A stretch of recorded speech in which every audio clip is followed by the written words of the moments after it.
ये है आपका प्रोडक्टिविटी। कहने का मतलब हमारा कितना प्रोडक्शन यूनिट एरिया में प्रोडक्शन कितना हो, प्रोडक्टिविटी बढ़ा करके, कहने का मतलब कम एरिया में हम ज्यादा उसका प्रोडक्शन बढ़ा दें, जिसमें कि हम लोग वर्टिकल ग्रोथ कहते हैं, कह सकते हैं। तभी हम जो हमारा पॉपुलेशन इंक्रीज इन पॉपुलेशन है,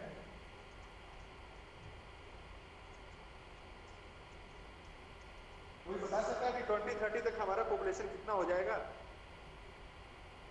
हमारा इंडिया का पॉपुलेशन कितना हो जाएगा 2030 तक? अभी हम लोग 1.3 crore, 150 crore. 150? Yes sir. That is 1.5 billion, 150 crore, 1.5 billion आपका पॉपुलेशन हो जाएगा। अब आप सोच सकते हैं कि हमारा 1.5 बिलियन पॉपुलेशन के लिए हमको लैंड तो बढ़ नहीं रहा है, तो हमारे पास लिमिटेड लैंड दिनों दिन, in fact rather I can say that for agriculture activity land is decreasing day by day. I can cite you, my dear friend, examples that most productive land is being converted for other purposes. जैसे हमारा Indo Gangetic plane है, अब Indo Gangetic plane में सबसे ज्यादा population pressure है, तो यहाँ पर जो मोस्ट प्रोडक्टिव लैंड है, ये हमारा इंडो गैंगेटिक प्लेन में ज्यादा पॉपुलेशन भी है और प्रोडक्टिव लैंड भी है। तो इस प्रोडक्टिव लैंड को हम लोग क्या कर रहे हैं, रोड बनाने के लिए, हाईवे बनाने के लिए और आपके एयरपोर्ट्स बनाने के लिए, रहने के लिए, मतलब डोमेस्टिक, मतलब ऐसे बहुत सारे कंस्ट्रक्शंस हो रहे हैं, बहुत सारा एक्टिविटीज हो रहा है, जिससे कि हमारा दिनों दिन जो productive land, it is not only that unproductive land, but productive land is also sinking day by day. So what I mean to say that these are the limitations with us, that हमारा हमको कम से कम area भी चाहिए, हमको environment, पर्यावरण को बचाना है, तो हम कम से कम एरिया में ज़्यादा से ज़्यादा उत्पादन लेना है। हमारे पास वाटर रिसोर्सेज की जहाँ तक बात आई, तो हमारे पास वाटर रिसोर्सेज भी दिनों दिन घटते चले जा रहा है। तो यहाँ पर एक मैं स्टैटिस्टिक्स देना चाह रहा था कि फ्रेश वाटर हमारे पास कितना अवेलेबल है, और यहाँ पर मैं एक और बात को शेयर करना चाहूँगा कि हमारे पास टोटल वर्ल्ड एरिया का ओनली 4% एरिया, 2.4% ग्लोबल, मतलब हमारा 2.4% है, पूरे वर्ल्ड का 2.4% एरिया हमारे पास है, 4% वाटर है, 13 और 17% पॉपुलेशन है, 13% कैटल पॉपुलेशन है।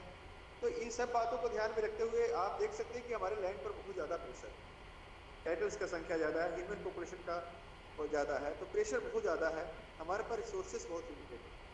तो यहाँ पर एक बहुत बड़ा इंपॉर्टेंट जो हमारा एक्टिविटी है, जो एग्रीकल्चर में जो प्रोडक्शन आता है, ये हमारे आपके एक रेनफेड एग्रीकल्चर, जो भी आपको बताया, डिफाइन किए कि रेनफेड एग्रीकल्चर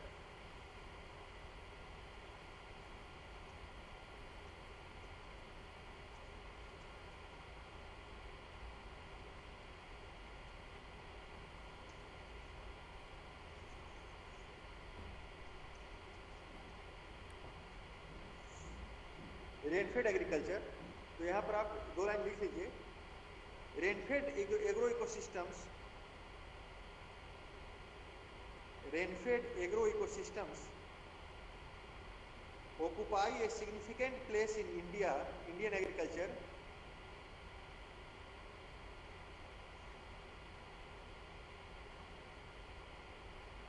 ऑक्युपाई क्या? occupy, occupies, occupy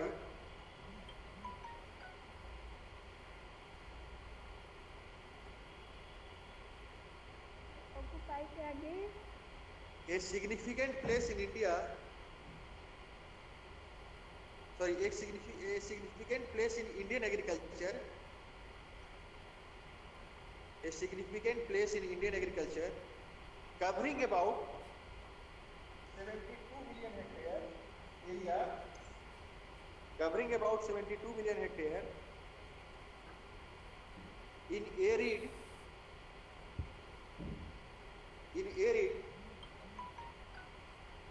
semi-arid and subhumid, arid, arid, arid, semi arid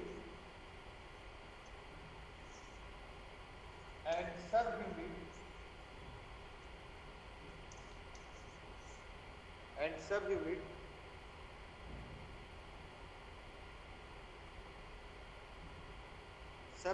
climatic zones.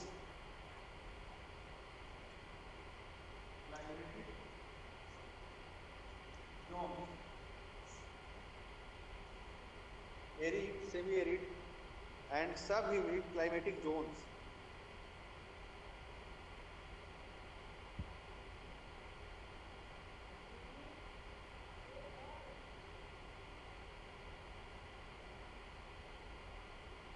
Para change.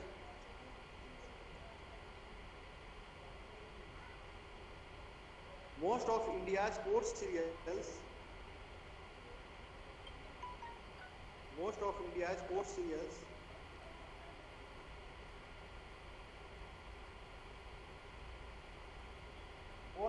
का नाम सुने हैं, मोटा अनाज कहते हैं। कोदो, मंडुआ, सावा, ये सब course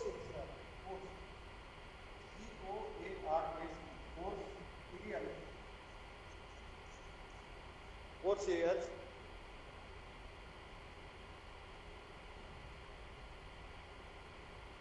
that is 91%.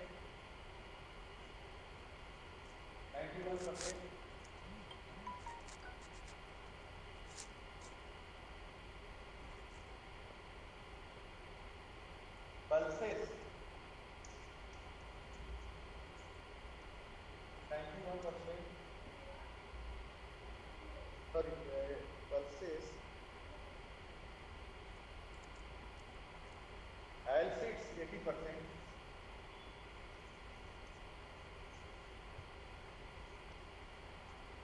And cotton 65% are produced cotton 65% are produced in rainfed area.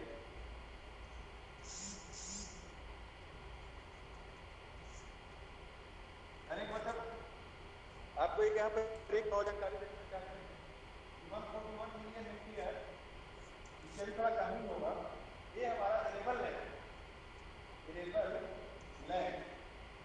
कहने का मतलब जहाँ पर मतलब कल्टीवेशन, जहाँ पर कल्टीवेशन होगा। वन टोटल हमारा ज्योग्राफिकल एरिया 328 मिलियन हेक्टेयर है। ज्योग्राफिकल एरिया 321 मिलियन हेक्टेयर है। Out of that 141 million hectare arable area है। और इस एरेबल एरिया में हमारा 72 मिलियन हेक्टेयर जो है वो क्या है? रेनफेड एरिया है। Rainfed area means fed with rain, that is totally dependent on rainfall. So this 72 million hectare area we are producing 4 cereals, जिसमें हम लोग मोटा अनाज करते हैं। मोटा अनाज जैसे सावा, कोदो, मड़ुआ, ज्वार, बाजरा, ये सब जितने भी हैं आपको 4 cereals 91% ये कहाँ से आते हैं? रेनफेड एरिया से आते हैं 91%। पल्सेस का भी 91% जो है वो हमारा रेनफेड से आता है। पल्सेस में आपका अरहर, चना, मूंग, उड़द, मसूर, ये सब हमारे पल्सेस में आते हैं। ठीक है। और सीरियल्स का एग्जांपल आपको बताएं। सीरियल्स में राइस, मीट वगैरह जो आते हैं वो सीरियल्स में आते हैं। मेज, मक्का। पल्सेस ऑयल सीड्स में जैसे आपका अलसी का तेल, रेड़ी का तेल, आपका फिर मतलब सरसों तेल, तिल का तेल, ये सब ऑयल सीड्स में आते हैं। ऑयल सीड्स में भी आते हैं। तो 80% जो ऑयल सीड का हमारा प्रोडक्शन आता है वो कहाँ से आता है? ये आपका यहाँ से रेनफेड एरिया से आता है। सिमिलरली कॉटन जो है 65%, कॉटन बहुत इम्पोर्टेंट क्रॉप है। 65% कॉटन भी हमारा कहाँ से आता है? रेनफेड एरिया से। अब आप समझ सकते हैं कि आउट ऑफ 41 मतलब अराउंड 50% एरिया आपका जो है 50% एरिया इज रेनफेड एरिया, मतलब still in 50% area there is no arrangement of supplemental irrigation. कहने का मतलब वहाँ सप्लीमेंटल इरिगेशन का हमारा कोई सुविधा नहीं है। इज इट क्लियर और नॉट क्लियर? यहाँ तक आपको कोई डाउट है तो पूछ लीजिए। Yes all clear sir. यहाँ पर अगर कभी कोई डाउट है यहाँ तक अभी जो बताए हैं तो नहीं, आप फील फ्री, अगर कोई भी ऐसा है कि कभी भी किसी चीज से पूछने में संकोच नहीं होना चाहिए। इसलिए ये हो सकता है कि आप जो नहीं जानते हो बहुत लोग नहीं जानते होंगे आपकी क्लास में, और सबसे इम्पोर्टेंट बात है कि आप क्लास में हैं और अपना डाउट क्लियर नहीं करेंगे। यही प्लेस है जहाँ पर कि अभी आप स्टूडेंट हैं और बाद में आपको कुछ भी पूछने में शर्म आ सकती है, लेकिन एक स्टूडेंट को पूछने में शर्म नहीं आ सकती है, क्योंकि वो स्टूडेंट है, वो तो अभी लर्नर है, एक्टिव लर्नर है। तो इसलिए लेटर स्टेजेस में पूछना बड़ा दिक्कत कभी कभी लगता है, लोग पूछ नहीं पाते हैं, शर्म लगता है लोगों को पूछने।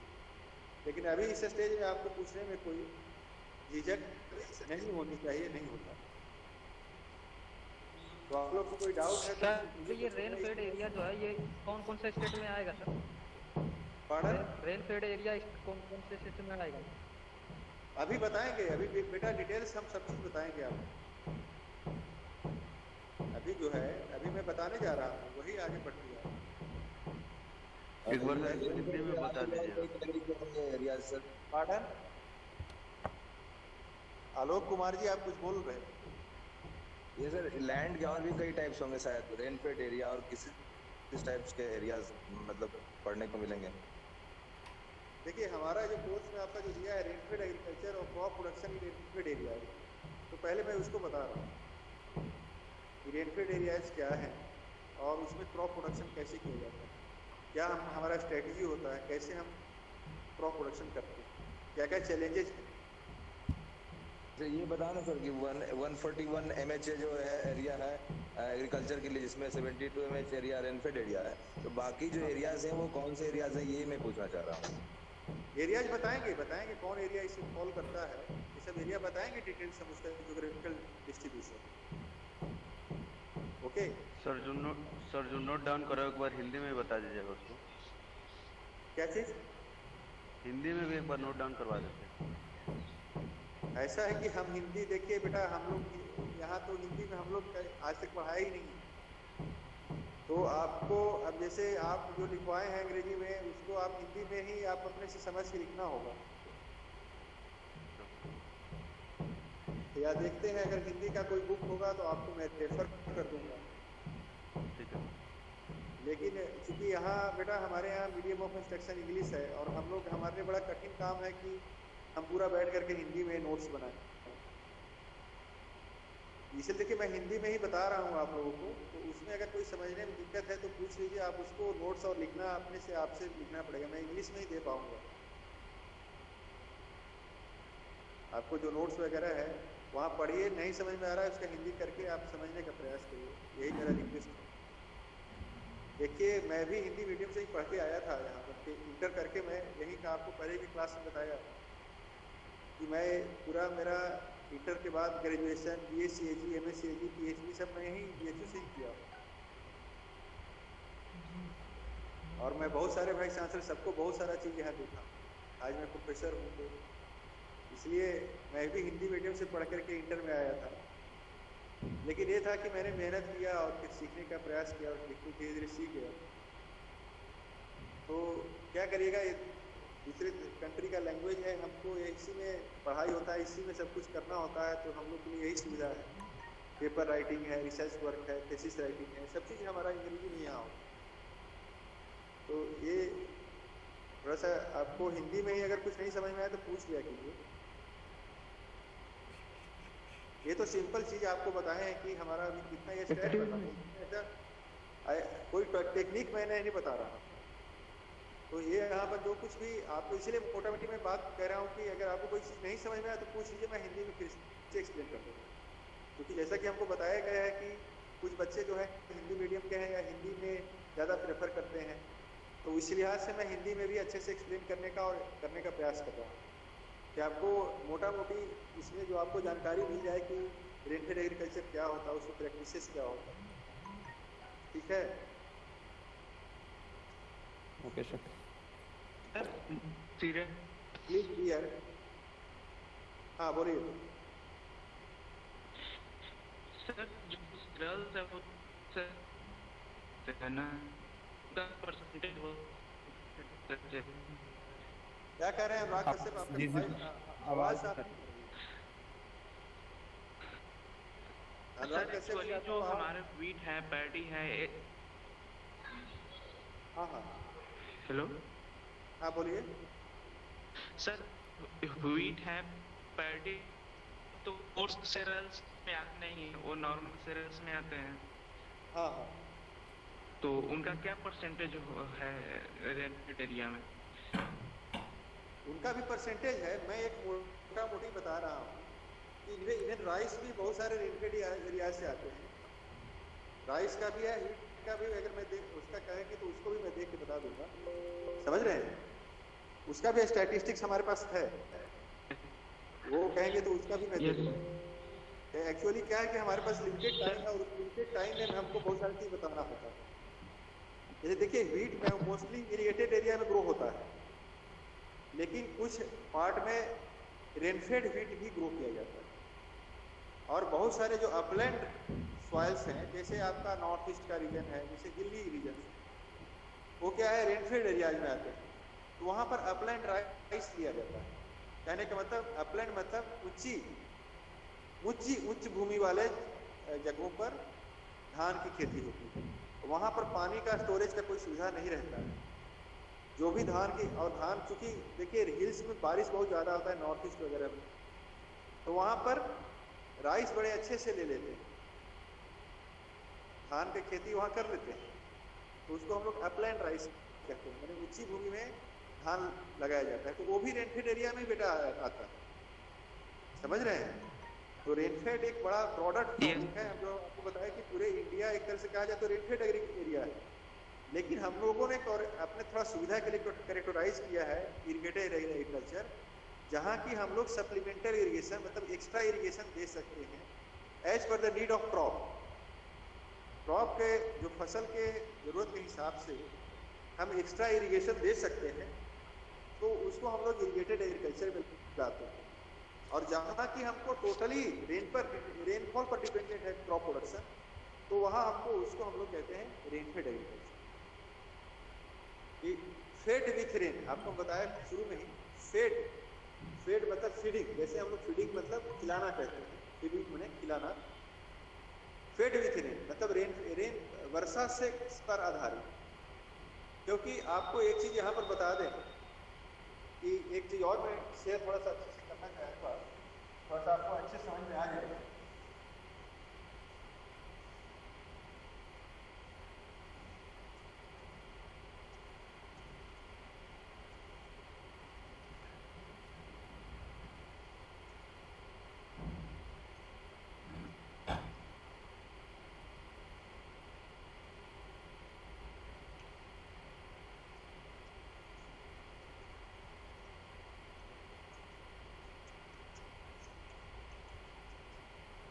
Factors of crop production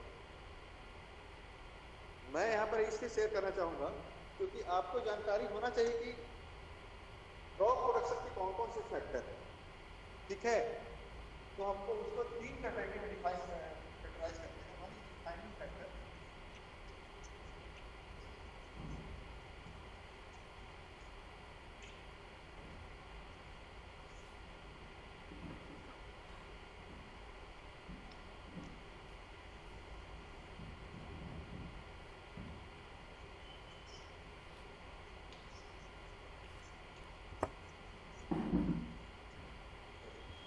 not reducing limiting factor.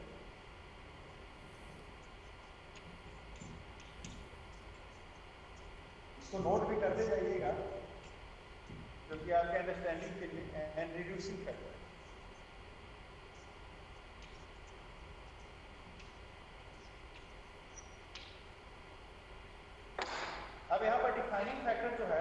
Climate आता है,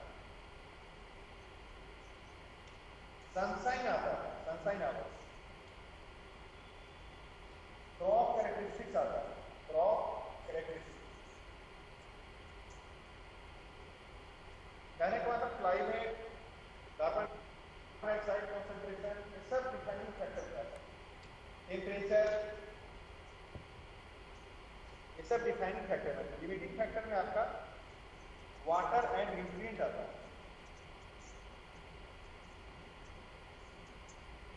और रिड्यूसिंग फैक्टर में वीड्स, इंसेक्ट पेस्ट,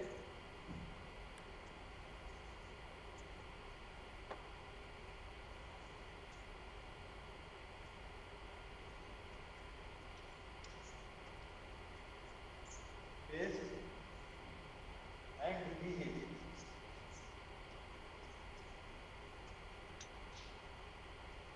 अब यहाँ पर मैं ये बताना चाहूंगा कि ये फैक्टर्स ऑफ क्रॉप प्रोडक्शन, कहने का मतलब कि कोई भी क्रॉप प्रोडक्शन के लिए हमको इन सब बातों का ध्यान रखना पड़ता है।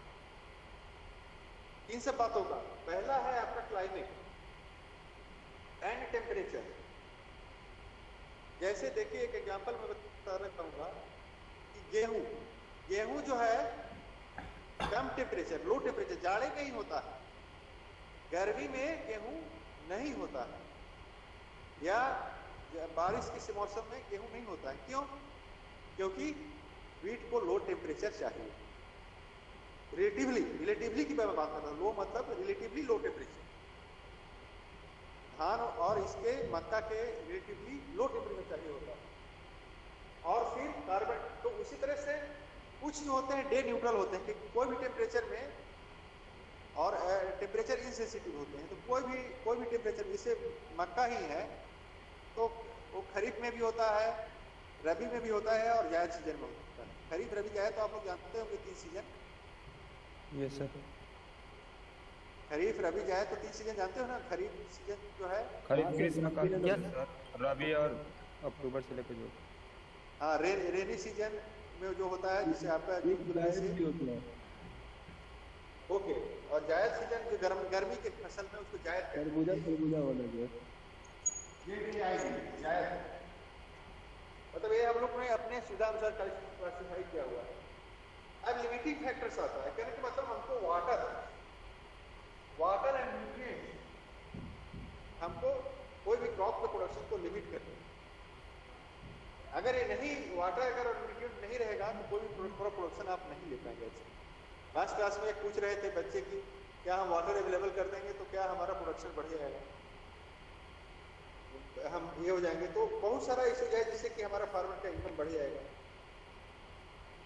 लेकिन मैं वहां पर वही कई बात करूँ कि वाटर बहुत इंपॉर्टेंट है, और ऑफ कोर्स वाटर एक बहुत बड़ा फैक्टर है। जो आपको अभी बात कह रहे थे कि रेनफेड 72 मिलियन हेक्टेयर हमारा रेनफेड है, तो वहां पर अगर हम सालों भर अगर वाटर अवेलेबल हो जाएगा हमारे क्रॉप को, तो हम कम एरिया में ज्यादा प्रोडक्शन ले सकते हैं। क्योंकि आप हमारे जो मोस्ट प्रोडक्टिव लैंड, हमारे जो इंडो गैंगेटिक प्लेन है, इसमें ही देखिए तो हम लोग राइस और व्हीट ही ले पाते हैं। फैलो राइस, जायद सीजन में देखिए हमारा जो खाली रहता है, कुछ भी क्रॉप्स नहीं ले पाते हैं। अगर हमारे पास वाटर रिसोर्सेस आ जाए तो वहां पर भी कुछ क्रॉप्स ले सकते हैं जायद सीजन में। तो water and nutrients are very very important. आजकल न्यूट्रिएंट का बहुत सारा चर्चा हो रहा है, न्यूट्रिएंट बहुत डेफिशिएंसी आ रहा है सॉइल पर, क्योंकि ये वाटर और न्यूट्रिएंट कहाँ से आता है? ये सॉइल से आता है। कहाँ से आता है? सॉइल से। ओके, वाटर और न्यूट्रिएंट कहाँ से आता है बताइए आप लोग? सॉइल से। सॉइल से। तो सॉइल एक बहुत इंपॉर्टेंट, तो आप जैसे हम कल पढ़े सॉइल, क्लाइमेट एंड क्रॉप, ये फैक्टर होते हैं ब्रॉडली, मतलब मोटा मोटा। लेकिन सॉइल से क्या हमको मिलता है? वाटर एंड न्यूट्रिएंट मिलता है। क्लाइमेट से एक इन्वायरमेंट मिलता है, इन्वायरमेंट, माइक्रो इन्वायरमेंट मिलता है, जहाँ सॉइल, क्लाइमेट एंड क्रॉप, और क्रॉप सिलेक्शन, क्योंकि क्लाइमेट के बेसिस पर हमारा क्रॉप सिलेक्शन होता है। अब बहुत सारे हाई हिल्स में आप वहाँ पर जो हाई हिल्स हैं, जहाँ पर टेम्परेचर लो है, वहाँ पर एक वाले से जहाँ पर ठंडी पड़ती है वहाँ पर वहाँ के सुटेबल क्रॉप जब लगाएंगे तभी आपको क्रॉप उत्पादन मिलेगा। ये नहीं कि कोई फसल ले जा करके आप जा करके वहाँ जबरदस्ती ग्रो करने लगे, नहीं, पहले क्रॉप को वहाँ एडेप्टेबल होना चाहिए उस इन्वायरमेंट में, तभी उसके आप मैनेजमेंट प्रैक्टिसेस उसमें वाटर न्यूट्रिएंट ये सब चीज डालें। कहने का मतलब ये सारे क्लाइमेट फैक्टर डिफाइनिंग फैक्टर। एक लिमिटिंग फैक्टर है सॉइल में जो वाटर न्यूट्रिएंट ये सब अगर एप्रोप्रिएट मात्रा में नहीं अवेलेबल होगा तो ये क्रॉप प्रोडक्शन को लिमिट करते हैं। अब जो सबसे एक और भी फैक्टर है, तीसरा फैक्टर जिसको हम लोग रिड्यूसिंग फैक्टर है, इसको हम लोग समटाइम्स बायोटिक फैक्टर भी कहते हैं। बायोटिक फैक्टर्स, बायोटिक फैक्टर्स में वीड्स मतलब खरपतवार, तो वीड्स का नियंत्रण, जो वीड्स का कंट्रोल, क्योंकि जो आप क्रॉप उगाना चाहते हैं उसके साथ साथ बहुत सारे वीड खरपतवार भी आ जाते हैं, जैसे मोथा हुआ, दूब हुआ, और भी बहुत सारे जो खरपतवार आप देखते होंगे गांव में अगर कभी जाते होंगे तो फसल जो लगाते हैं उसके साथ साथ वीड्स भी आ जाते हैं। फिर इंसेक्ट वीड्स मतलब कीड़े मकोड़े भी उसको क्रॉप को डैमेज करते हैं। तो इसको हम लोग एंड डिजीज, बहुत सारे रोग लगते हैं भी, बैक्टीरियल लगते हैं, वायरल लगते हैं, जैसे ह्यूमन बीइंग को लगते हैं वायरल, बैक्टीरियल, फंगल, तो उसी तरह से फंगल डिजीज, मोस्टली ज़्यादा फंगल डिजीज होते हैं जो क्रॉप्स को लगते हैं, फंगल, वायरल और बैक्टीरियल, बहुत सारे डिजीजेज लगते हैं जिसको कि हमको मैनेज करना होता है। फिर हमारे क्रॉप को कीड़ों मकोड़ों से बचाने के लिए हम लोग को कीड़े मकोड़ों पर के लिए कंट्रोल के लिए या तो इंसेक्टिसाइड डालते हैं या उनको और भी अन्य तरीकों से हम लोग डील करते हैं। उस तरह से वीड्स को भी हाथ से गिराई हुई करके खरपतवार को निकालते हैं।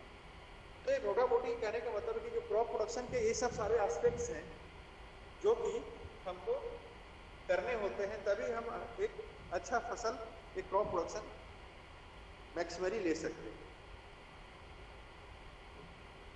यहाँ तक कोई दिक्कत है समझने में तो बताइए। नो सर नीचे मत दिखा कीजिए, दिखाई नहीं देता सर जैसे वेस्ट बंगाल में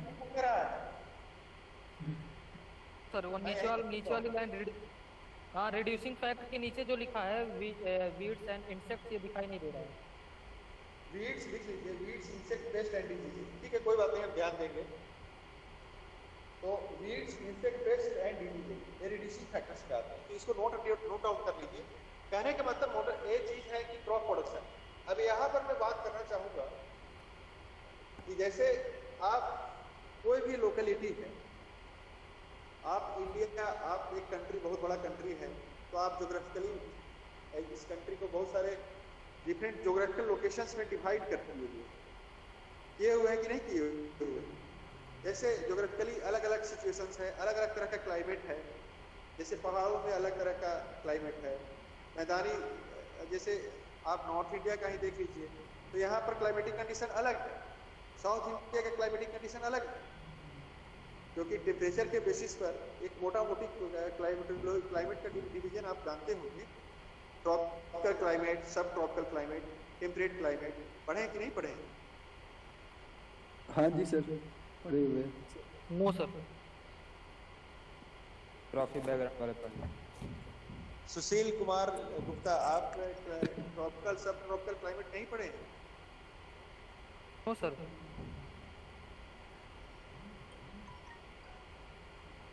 चलिए कोई बात नहीं, मैं बता देता हूँ। तो कहने का मतलब, क्योंकि इसलिए मैं बताना चाहता हूँ कि थोड़ा सा आपको अंडरस्टैंडिंग होना चाहिए। अगर इंडिया के बारे में बात करते हैं तो हमारा एक टेम्परेचर के बेसिस पर ट्रॉपिकल, सब ट्रॉपिकल और टेम्परेट क्लाइमेट बताया जाता है। बहुत सारा, बहुत लंबा, बहुत सारा क्लासिफिकेशन है, बहुत सारा साइंटिस्ट द्वारा क्लासिफिकेशन दिया गया है क्लाइमेट का। लेकिन एक मोटा मोटी जो क्लासिफिकेशन जो एग्रीकल्चर के पॉइंट ऑफ व्यू थोड़ा सा इंपॉर्टेंट हो जाता है।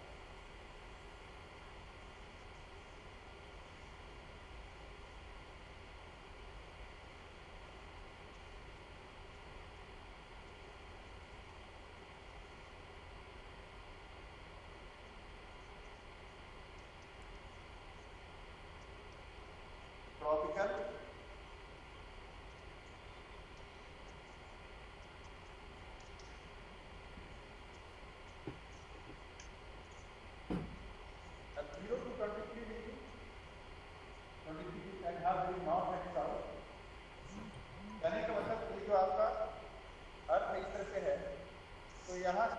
3.5 नॉर्थ और साउथ जो है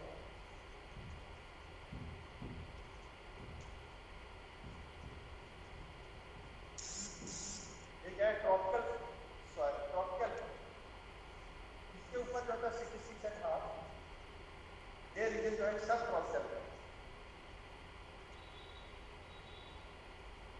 और ऊपर वाला जो है टेम्परेचर सबसे लो है,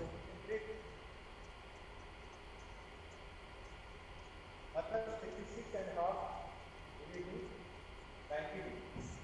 ये क्या है आपका टेम्परेट क्लाइमेट। तो एग्रीकल्चर का जो एक मतलब जो आप कुछ बोल रहे थे क्या? तो ट्रॉपिकल, अब हमारा जैसे जो ये कंट्री है तो इसमें ट्रॉपिकल रीजन्स बहुत ज़्यादा है, ट्रॉपिकल एरिया, जो साउथ इंडिया पूरा ट्रॉपिकल एरिया में, ट्रॉपिकल क्लाइमेट में आता है। कहने का मतलब कि सालों भर वहाँ टेम्परेचर जो है इवन रहता है, मतलब टेम्परेचर में बहुत ज़्यादा न गर्मी पड़ती है ना ज़्यादा ठंडी पड़ती है, और लेकिन ठंडी बहुत ज़्यादा नहीं पड़ती है वहाँ। जैसे हमारे यहाँ नॉर्थ इंडिया में क्या होता है कि गर्मी भी बहुत ज़्यादा पड़ता है और ठंडी भी बहुत ज़्यादा पड़ता है। कारण क्या है कि गर्मियों में हमको पश्चिम से, वेस्ट साइड से लू आता है, गर्म हवा आता है, जो कि अफगानिस्तान पाकिस्तान उस साइड से आता है, हमारी कंट्री में आता है। और जाड़ों में क्या आता है, वेस्टर्न डिस्टर्बेंसेस, जाड़ों में क्या आता है, वेस्टर्न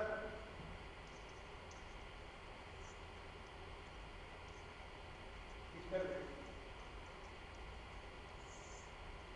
तो अभी जैसे आपका फॉगी वेदर या जो बारिश होती है हमारे यहाँ पर, वो किसके वजह से होती है, वेस्टर्न डिस्टर्बेंसेस के चलते होती है। जैसे फॉगी वेदर आ जाता है, सब फॉग्स वगैरह, ये फॉग्स और ये सब जो है ये आपके साउथ इंडिया में नहीं मिलेगा, या जो इस तरह का जो आपको इतना फॉग और इतना कोल्ड जो है, कोल्ड इसलिए पश्चिम से जो है ना हमारे वेस्ट साइड से गर्मियों में गर्म हवा और जाड़ों में बहुत ज़्यादा ठंडी हवा आती है वेस्ट साइड से, क्योंकि नॉर्थ साइड से हमारे पास क्योंकि नॉर्थ साइड से हमारे पास हिमालय है, तो एक बहुत हिमालय होने के, हिमालय बहुत बड़ा पर्वत श्रृंखला माला, हिमालय का बहुत बड़ा पर्वत श्रृंखला माला है।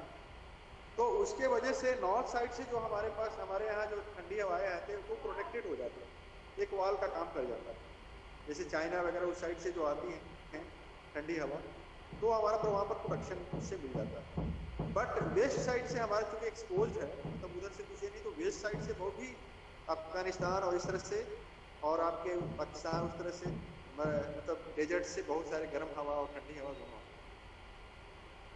तो इसके चलते हमारे यहाँ जो है एक ये गर्मियों और जाड़ों में इसका इम्पैक्ट पड़ता है। और बरसात में जो एक आपको बताना चाहूँगा कि यहाँ पर एक मानसून का एक्टिविटी होता है, जो कि आप अगर पढ़ेंगे तो, अगर क्लाइमेटोलॉजी और मेट्रोलॉजी में पढ़ेंगे तो ये रेगुलर फीचर है, हर एक साल बारिश होती है मानसून की वजह से।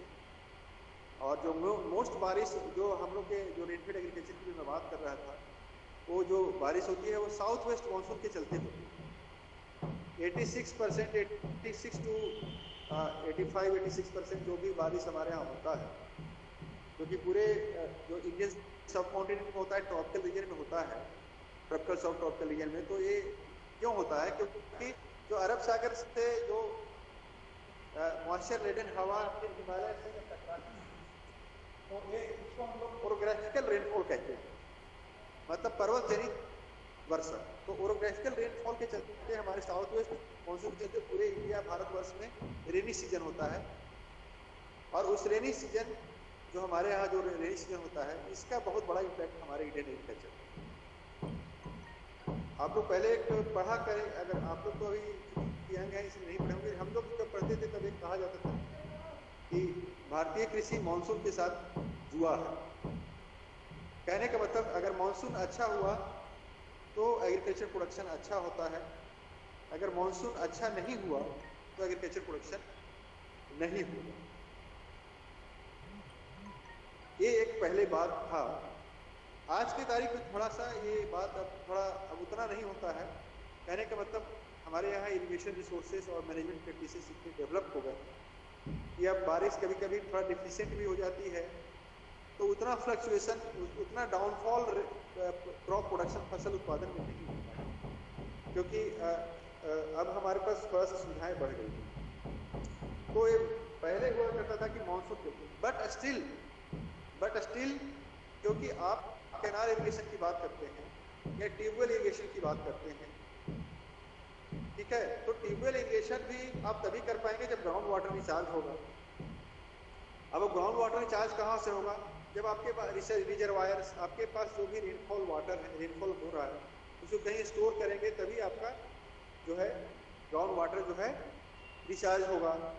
या कैनाल में भी तभी पानी आप डाल पाएंगे, या ट्यूबवेल कैनाल हो या लिफ्ट कैनाल हो या कोई भी कैनाल हो, या बैराज बना के कैनाल करते हैं, तो कहीं भी रिजर्वायर में पानी तभी आएगा जब आपका रेनफॉल होगा, क्योंकि वो भी पानी तो आपको कहीं जब तक वर्षा नहीं अच्छा होगा, तो वो भी तो कहाँ से पानी आपको देंगे, कैनाल वाले इरिगेशन कहाँ से आपको देंगे? एक्सक्यूज मी थोड़ा सा, हाँ सर।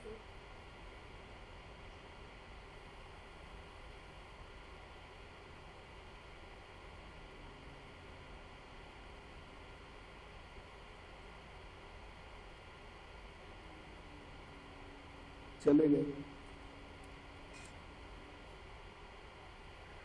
फोन